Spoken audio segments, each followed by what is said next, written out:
Assalamualaikum warahmatullahi wabarakatuh. Pada kesempatan kali ini kita akan belajar tentang patologi klinik cairan transudat dan eksudat.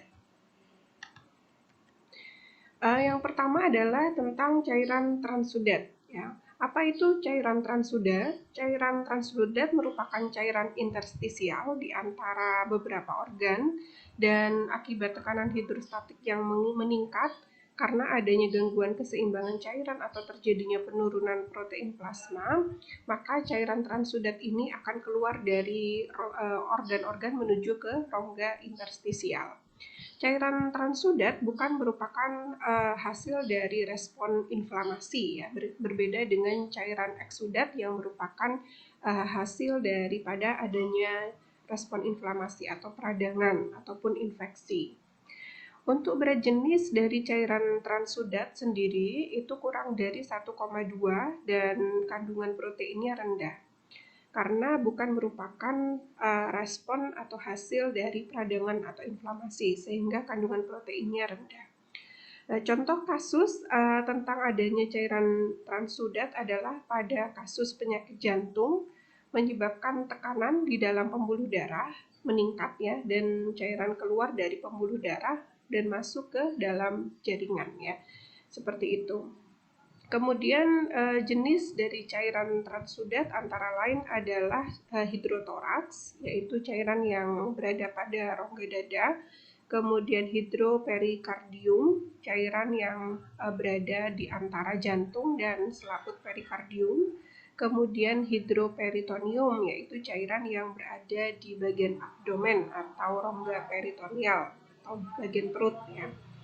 Nah, kelainan yang menyebabkan terbentuknya cairan transudat ini ada beberapa hal. Yang pertama adalah karena adanya penurunan tekanan osmotik plasma oleh adanya hipoalbuminemia, yaitu kondisi di mana seseorang kekurangan nutrisi berupa protein yaitu albumin, ya. Jadi dari faktor makanan karena rendahnya albumin maka menyebabkan tekanan osmotik plasma di dalam darah itu kemudian menurun. Nah, karena adanya penurunan tekanan osmotik pada plasma maka cairan di dalam pembuluh darah maupun di dalam organ ini akan masuk ke dalam rongga interstisial atau rongga di antara organ-organ. Yang kedua adalah karena sindrom nefrotik, yaitu gangguan pada ginjal. Yang ketiga adalah adanya sirosis hati atau pembengkakan pada hepar. Dan yang keempat ada peningkatan retensi natrium dan air, ya. Yang kelima adalah penggunaan natrium dan air yang meningkat karena faktor makanan, ya, konsumsi natrium atau garam meningkat. Kemudian adanya retensi di ginjal terhadap natrium dan air. Yang kemudian yang keenam adalah penurunan ekskresi natrium dan air, ya. Ini pada kondisi kasus gagal ginjal, ya. Lalu yang ketujuh, meningkatnya tekanan kapiler darah atau vena yang menyebabkan cairan dalam pembuluh darah keluar. Dan yang kedelapan adalah adanya gagal jantung atau obstruksi vena porta, baik itu yang menuju ke jantung maupun ke organ lain, dan juga obstruksi atau kerusakan pada kelenjar limfatik. Nah, berkaitan dengan tekanan hidrostatik dan onkotik, karena kita belajar tentang cairan transudat, maka kita perlu memahami apa itu tekanan hidrostatik dan apa itu tekanan onkotik, ya. Karena tadi ada pengeluaran cairan dari pembuluh darah maupun organ menuju ke rongga antar organ atau interstisial. Nah, tekanan hidrostatik dan tekanan onkotik ini merupakan dua jenis kekuatan pendorong yang terlibat dalam pergerakan cairan selama sirkulasi mikro pada organ, ya. Kalau tekanan hidrostatik ini adalah kekuatan yang mendorong cairan keluar dari kapiler darah. Nah, tekanannya sekitar 30 mm Hg, sedangkan untuk tekanan onkotik ini kebalikannya, yaitu kekuatan yang mendorong cairan ke dalam kapiler darah yang besarnya adalah 20 mm Hg. Jadi kalau tekanan hidrostatik ini mendorong cairan keluar dari kapiler darah, kalau tekanan onkotik itu kebalikannya mendorong cairan masuk ke dalam kapiler darah. Nah, contoh kasus pada tekanan osmotik yang tidak normal yang menimbulkan adanya cairan transudat ini adalah pada kasus asites ya, di mana rongga peritonium ini membesar dikarenakan adanya cairan atau penumpukan cairan pada rongga peritonium. Nah, ini diakibatkan tekanan hidrostatiknya ini lebih rendah daripada tekanan onkotiknya pada permeabilitas kapiler ya. Nah, tekanan onkotik ini lebih rendah dibandingkan dengan tekanan hidrostatik, sehingga cairan tubuh itu banyak yang keluar dari kapiler darah menuju ke rongga-rongga antar sel, yaitu pada kasus asites ini pada rongga peritonium ya. Jadi cairan darah ini banyak yang keluar dari pembuluh darah menuju keluar dari pembuluh darah lalu memenuhi bagian rongga peritonium.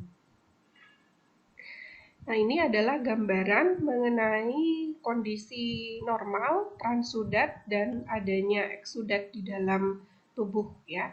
Kalau kondisi normal di sini ada keseimbangan antara tekanan hidrostatik dengan tekanan osmotik ya, di mana tekanan hidrostatik itu sekitar 30 mm Hg, sedangkan tekanan onkotik yang masuk ke dalam pembuluh darah ini sekitar 20 mm Hg. Nah, adanya peningkatan tekanan hidrostatik pada tubuh manusia ini menyebabkan adanya cairan transudat ya. Kalau kita gambarkan, misalkan tidak muncul ya kursornya ya. Jadi kalau kita lihat di sini dari tanda panahnya, di sini terdapat peningkatan tekanan hidrostatik yang akan membawa cairan tubuh dari dalam pembuluh darah menuju keluar pembuluh darah, dan cairan tersebut akan memenuhi rongga-rongga interstisial antar organ seperti itu. Nah, pada kasus seperti ini ya, adanya cairan tersebut, cairan yang menumpuk ini disebut dengan cairan transudat. Nah, cairan transudat ini mengandung protein yang rendah dan juga sel yang rendah dikarenakan bukan merupakan kondisi yang dihasilkan dari faktor infeksi atau inflamasi ya. Berbeda dengan cairan transudat, kalau cairan eksudat ini kandungan protein dan selnya tinggi di dalam cairan tersebut gitu ya, dan biasanya lebih berbau. Nah, cairan eksudat ini terjadi karena faktor infeksi atau terjadinya peradangan atau inflamasi. Nah, pada kasus eksudat ini bukan dipengaruhi dari meningkatnya tekanan hidrostatik ataupun menurunnya tekanan osmotik, tetapi karena adanya vasodilatasi dan juga peningkatan permeabilitas dari dinding endotelium di pembuluh darah yang menyebabkan cairan di dalam pembuluh darah ini akan keluar. Nah, substansinya banyak kandungan protein dan selnya. Itu ya, karena hasil dari proses respon imunitas terhadap adanya infeksi dan termasuk juga peradangan. Nah, ini merupakan beberapa jenis cairan transudat yang pertama ada di bagian dada, hidrotoraks. Ini cairannya memenuhi bagian paru-paru dan selaput pleura. Jadi di antara paru-paru dan selaput pleura. Sedangkan untuk hidroperikardium itu di antara jantung dan selaput perikardium. Lalu bagian hidroperitonium ini pada rongga peritoneal atau di bagian abdomen ya, bagian perut ya. Dikenal juga dengan kondisi asites yang merupakan akumulasi dari cairan tubuh yang ada di rongga peritoneum. Nah, ini biasanya terjadi pada penyakit busung lapar, di mana penyakit busung lapar ini kekurangan nutrisi ya, karena faktor kelaparan ya yang banyak terjadi di Afrika ya. Nah, karena kondisi nutrisi yang kurang, termasuk juga dalam hal ini adalah protein dan albumin, yang mana protein dan albumin itu akan menjaga tekanan osmotik hidrostatik ya, tekanan hidrostatik di dalam pembuluh darah. Karena kekurangan albumin, maka cairan tubuh ini banyak yang keluar dari pembuluh darah, memenuhi bagian rongga peritoneum. Sehingga kalau kita lihat hasil tes ini orang busung lapar ini banyak terjadi penumpukan ya pada bagian perutnya ya. Nah, ciri dari cairan transudat ini warnanya agak kekuningan tapi cenderung bening atau jernih, lalu berat jenisnya kurang dari 1,018 sampai 1,2 yang paling besar berat jenisnya. Lalu tidak ada bekuan atau terjadi pembekuan yang lambat karena tidak ada faktor pembekuan darah di situ, tidak ada faktor fibrinogen. Lalu baunya tidak khas ya, cenderung tidak berbau. Lalu proteinnya rendah, kurang dari 2,5 gram. Bisa kita cek dengan tes Rivalta dan tes Rivaltanya negatif. Lalu glukosa di dalam plasma ini normal ya. Kemudian untuk lemaknya biasanya negatif karena kecuali pada silus positif ya, atau karena kasus-kasus dislipidemia. Lalu jumlah leukosit kurang dari 500 mm kubik ya, atau cenderung tidak mengandung leukosit karena bukan merupakan hasil dari faktor infeksi atau peradangan. Kemudian jenis selnya ini lebih banyak ditemukan adalah mononuklear sel ya, seperti monosit dan juga limfosit untuk sel darah putih. Kemudian apabila dicek dengan uji mikrobiologi, di sini tidak ditemukan bakteri atau bakterinya negatif ya. Nah, berikutnya adalah pengertian cairan eksudat. Kalau tadi cairan transudat itu dikarenakan gangguan tekanan osmotik pada kapiler darah, kalau cairan eksudat ini lebih kepada respon terhadap kondisi patologis karena adanya faktor infeksi ataupun peradangan ya. Nah, cairan radang ini mengandung banyak sekali protein. Protein ini berasal dari respon inflamasi ataupun karena faktor infeksi ya. Banyak substansi cairan respon imunitas, kemudian sisa-sisa bakteri yang telah mati karena sistem imunitas gitu ya. Banyak sekali protein-protein di situ, lalu protein-protein karena faktor peradangan dan pembekuan darah. Dan biasanya berat jenisnya besar ya, lebih besar daripada plasma yang normal, dan biasanya ada faktor pembekuan darahnya ya, mengandung fibrinogen, sehingga cairan eksudat ini kalau dia diambil gitu ya, dan lebih cepat cenderung membekunya ya daripada cairan transudat ataupun bahkan plasma yang normal.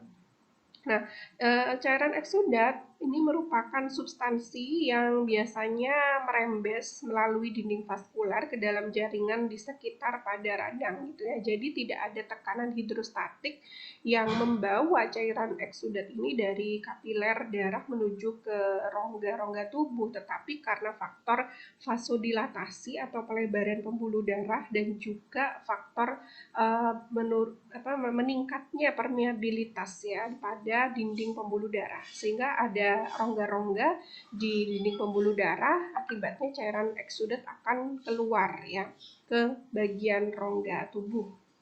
Nah, cairan eksudat ini ada beberapa jenis, ada 3 jenis. Yang pertama adalah cairan eksudat non-seluler yang tidak mengandung sel. Kemudian yang kedua cairan eksudat yang mengandung sel atau eksudat seluler, atau nama lainnya neutrofilik. Kemudian cairan eksudat campuran. Untuk cairan eksudat non-seluler ini ada 3 jenis lagi, yaitu eksudat serosa, eksudat fibrinosa, dan eksudat musinosa atau kataral. Eksudat serosa ini eksudat yang terdiri dari cairan dan zat-zat terlarut dengan sedikit leukosit ya. Maka dari itu termasuk kategori eksudat non-seluler. Lalu protein dan dari pembuluh darah juga sedikit gitu. Contoh kasusnya adalah ketika kita luka dan cairan luka melepuh gitu ya. Ini banyak dari termasuk jenis exudate serosa. Kemudian yang kedua adalah exudate fibrinosa. Ini terbentuk jika protein dari pembuluh darah terkumpul pada daerah radang yang banyak fibrinogennya ya, sehingga lebih cepat membeku juga. Contohnya pada peradangan pleura atau selaput paru-paru atau disebut juga pleuritis. Lalu eksudat yang ketiga ada eksudat musinosa atau kataral, terbentuk pada membran mukosa ya. Banyak membran mukosa ini banyak terdapat pada saluran pernafasan ataupun pencernaan yang banyak sekali sel-sel yang bisa mensekresikan musin ya, yang merupakan sekresi sel dan bukan dari darah. Contohnya adalah cairan mukosa pada hidung atau kita sebutnya atau orang awam menyebutnya sebagai ingus ya. Ini termasuk juga dalam cairan eksudat. Ya, tapi termasuk eksudat non-seluler karena tidak mengandung sel, dan jenis spesifiknya lagi adalah eksudat musinosa karena dihasilkan oleh sel-sel yang menghasilkan atau mensekresikan musin. Lalu eksudat yang kedua termasuk eksudat seluler atau neutrofilik. Nah, eksudat ini banyak mengandung sel-sel, terutama sel darah putih yang jenis neutrofil polimorfonuklear dalam jumlah yang banyak sebagai respon innate immunity ataupun fagositosis. Ya. Eksudat neutrofil ini disebut juga dengan purulen. Purulen timbul akibat adanya infeksi bakteri. Lalu yang ketiga adalah eksudat campuran. Ini cairan eksudat yang terdiri dari eksudat seluler maupun non-seluler, dinamakannya sesuai dengan campurannya. Kalau eksudat campurannya itu adalah eksudat fibrinogen dengan purulen, maka disebutnya dengan eksudat fibrinopurulen. Sehingga eksudat campuran ini terdiri dari eksudat seluler purulen yang mengandung banyak neutrofil ditambah dengan eksudat hasil dari pelepasan sel yang banyak mengandung fibrinogen ya, yang merupakan hasil dari peradangan, dan begitu seterusnya. Nah, ini perbedaan cairan eksudat dan transudat. Kalau cairan transudat ini bukan merupakan proses peradangan, cairan eksudat merupakan hasil dari peradangan. Jika diuji dengan mikrobiologi, cairan transudat ini cenderung tidak ditemukan bakteri, sedangkan eksudat ini ditemukan bakteri. Untuk warnanya, cairan transudat ini lebih bening, kuning bening, sedangkan cairan eksudat ini warnanya bisa beragam tergantung dari jenis penyebabnya ya, lebih keruh gitu. Kemudian tidak membentuk bekuan kalau pada transudat, sedangkan eksudat ada bekuan karena ada fibrinogen. Lalu kandungan sel, utamanya sel darah putih, itu kalau transudat kurang dari 500 sel per mikroliter, sedangkan eksudat ini lebih dari 500 sel per mikroliter. Lalu kadar proteinnya pada eksudat ini besar, yaitu lebih dari 2,5 mikrogram per dl, sedangkan kadar glukosanya untuk transudat ini sama dengan plasma darah, sedangkan untuk eksudat ini kadar glukosanya lebih rendah dari plasma darah. Untuk berat jenis pada cairan eksudat itu lebih besar dibandingkan dengan cairan transudat, dan kadar lemaknya juga ada, sedangkan transudat tidak ada.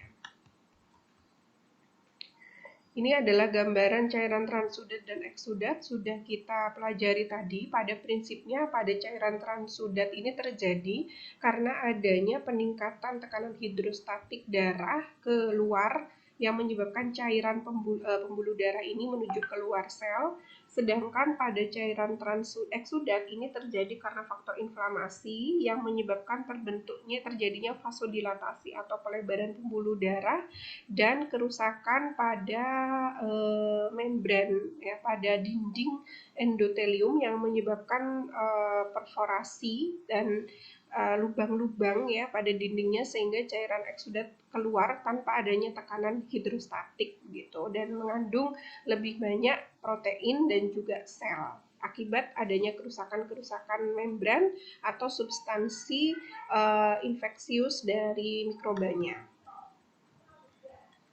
Beberapa bentuk peradangan ya. Sekarang kita masuk ke peradangan, berarti arahnya ke eksudat ya.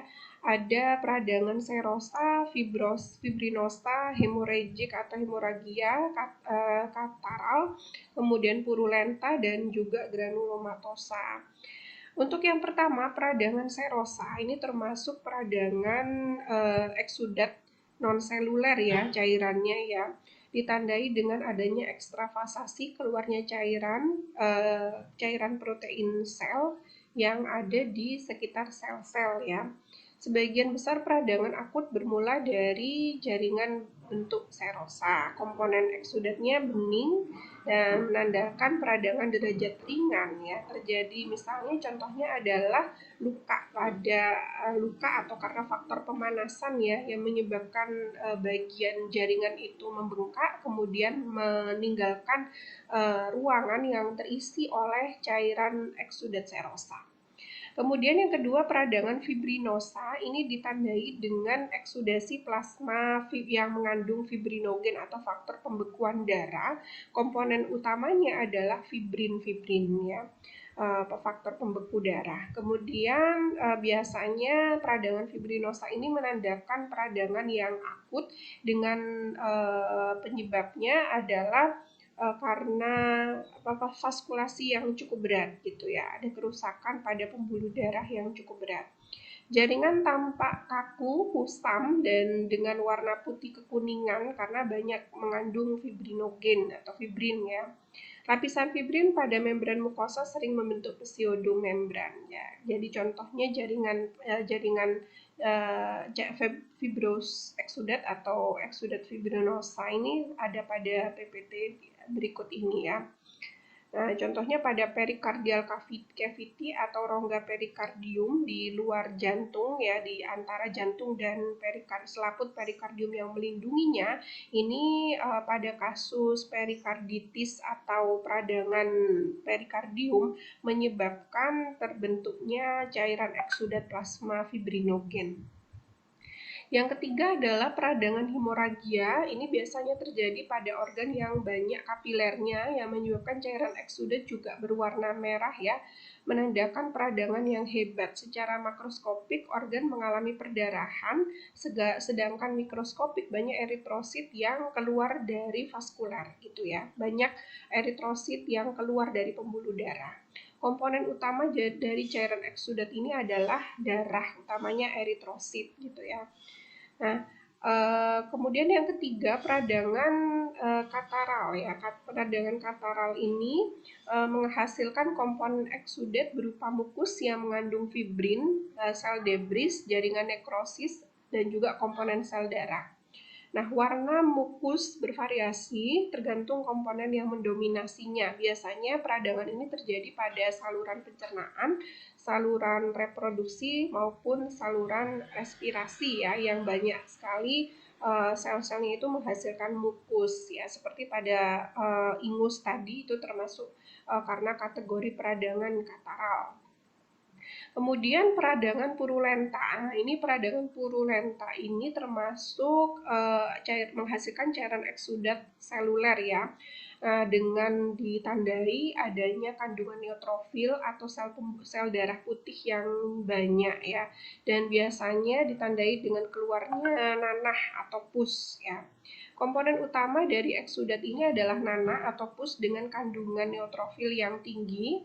Neutrofil ini termasuk salah satu sel darah putih, kemudian sel debris, jaringan nekrotik kuman, dan konsistensi daripada cairan ini bisa cair, bisa semi solid atau gelatin gitu ya. Nah, kemudian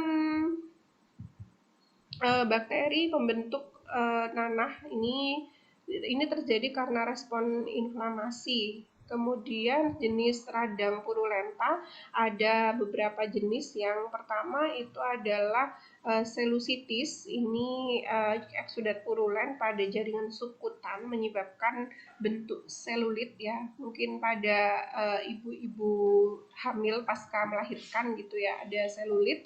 Lalu ada abses, ini kumpulan dari nanah atau pus di dalam organ.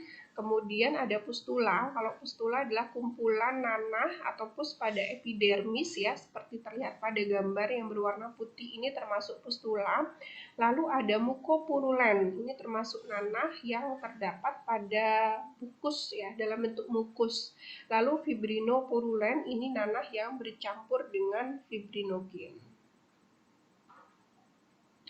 Lalu yang berikutnya adalah peradangan granulomatosa. Ini merupakan komponen eksudat granul yang umum pada peradangan kronis ya. Nah, beberapa contoh kondisi yang menggambarkan ya transudat dan eksudat ya. Yang pertama adalah efusi pleura ya. Efusi pleura ini merupakan penumpukan cairan di rongga pleura, yaitu selaput rongga yang berada di antara selaput pleura dan juga paru-paru gitu.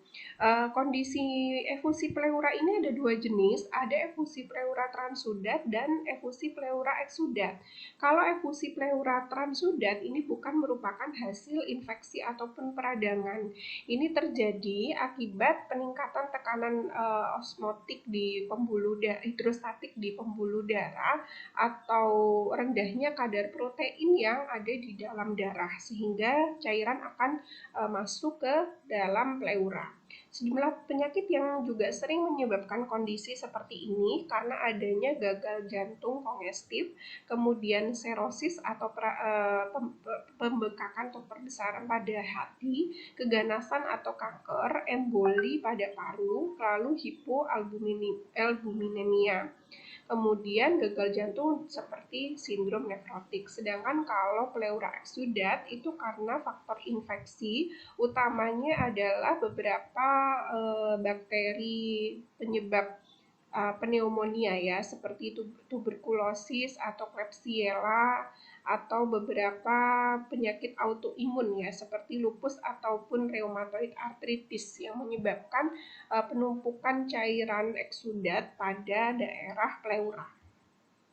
Nah, ini kondisi munculnya efusi pleura dengan penyebab yang berbeda ya. Transudat tadi karena faktor tekanan hidrostatik lebih tinggi dari tekanan osmotik, bisa karena kekurangan albumin pada darahnya, kemudian juga karena beberapa faktor penyakit kronis ya, sedangkan untuk eksudat ini karena faktor infeksi yang menyebabkan sama-sama terjadi penumpukan cairan pada pleuranya, namun dengan karakteristik cairan yang berbeda. Kalau transudat ini rendah protein dan LDH, sedangkan pada eksudat ini bisa tinggi protein dan juga ada faktor selulernya.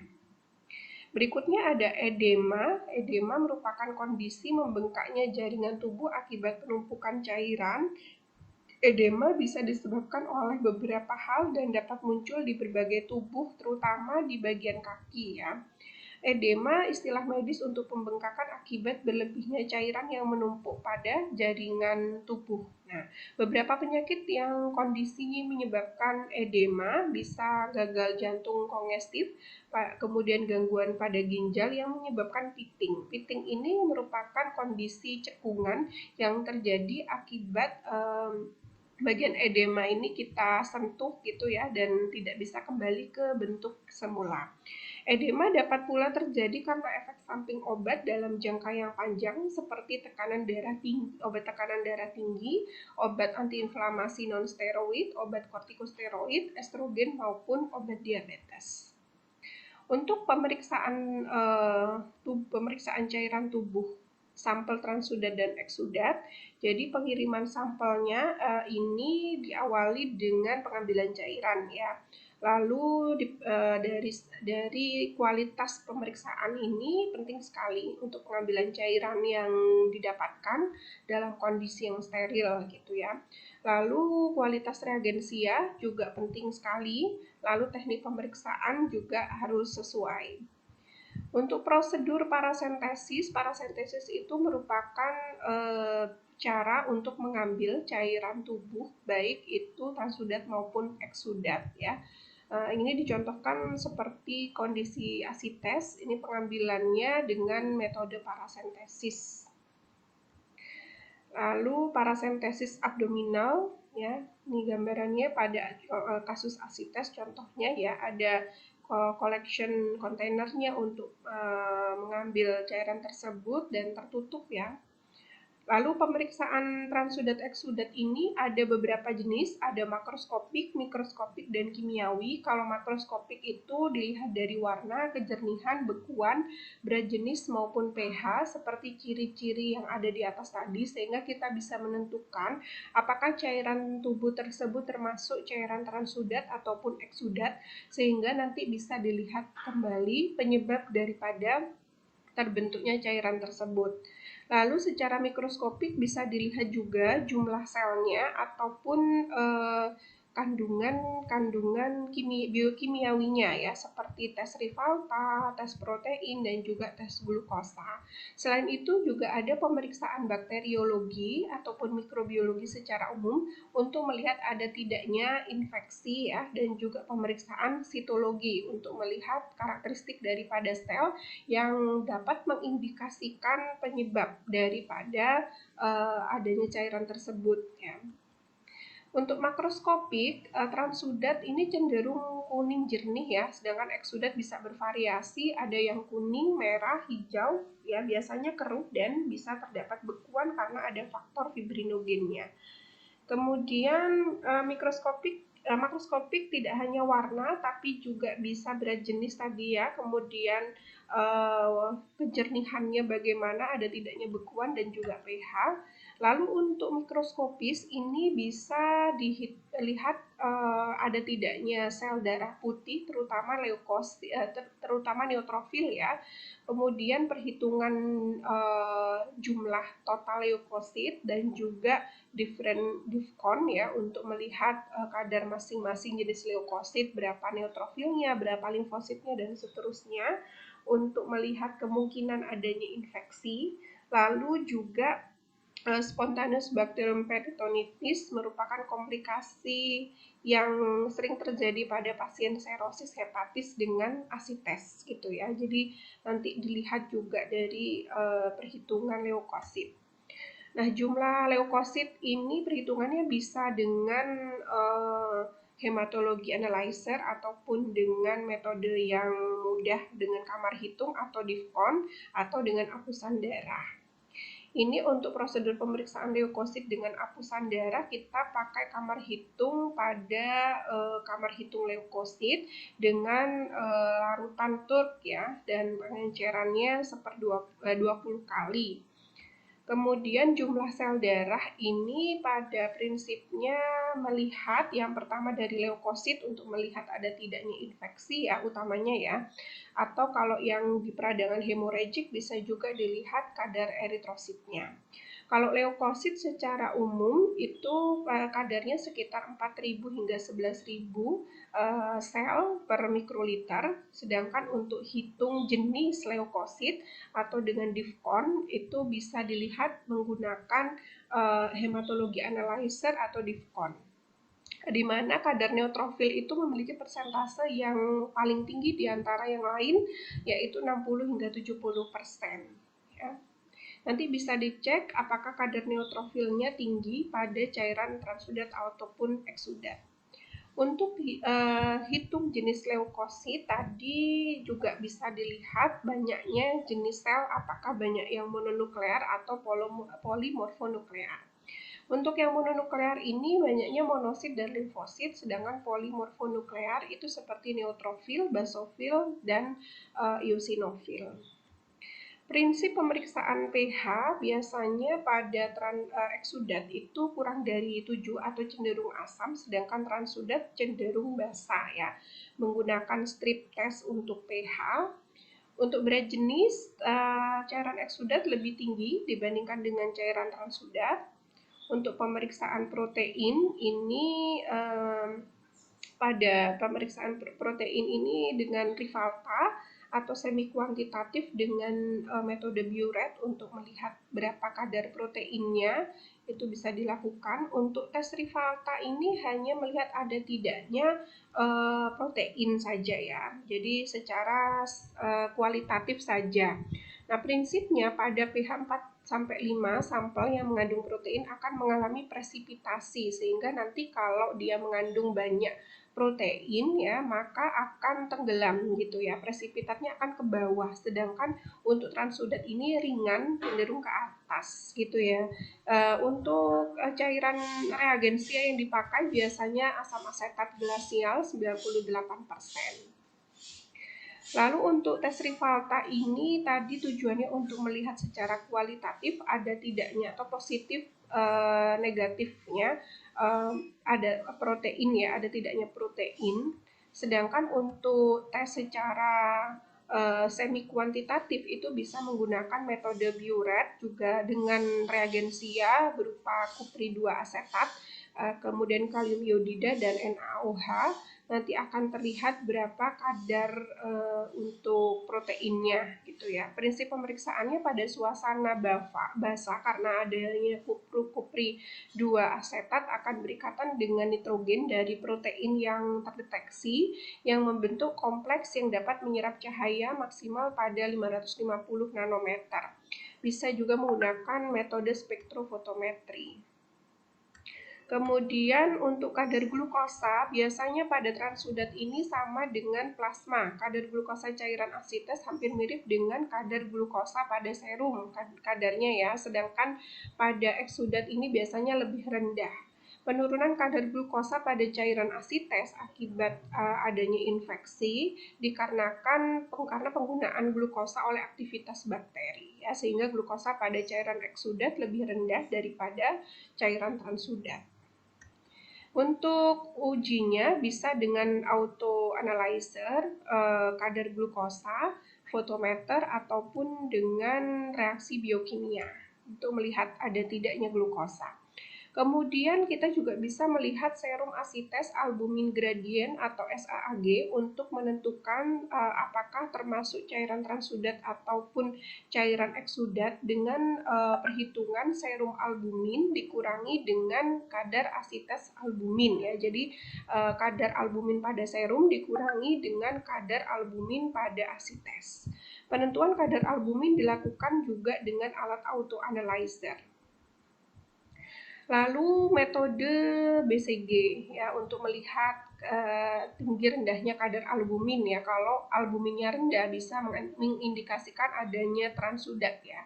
Karena kekurangan albumin menyebabkan tekanan hidrostatik akan meningkat sehingga menyebabkan cairan tubuh keluar dari kapiler darah menuju ke ruang rongga peritoneum, rongga interstisial ya. Misalnya salah satunya ada peritoneum, ada toraks, ya, pleura dan seterusnya.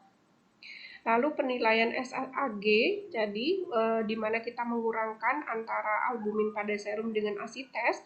Kalau hasil pengurangannya itu lebih tinggi daripada 1,1 gram per dl atau SAAG-nya tinggi, berarti termasuk cairan Exsudat. Kalau rendah, ini kurang dari 1,1 gram per dl atau SAAG-nya rendah, berarti termasuk dalam cairan Transudat. Nah, hal ini kenapa di Exsudat lebih tinggi?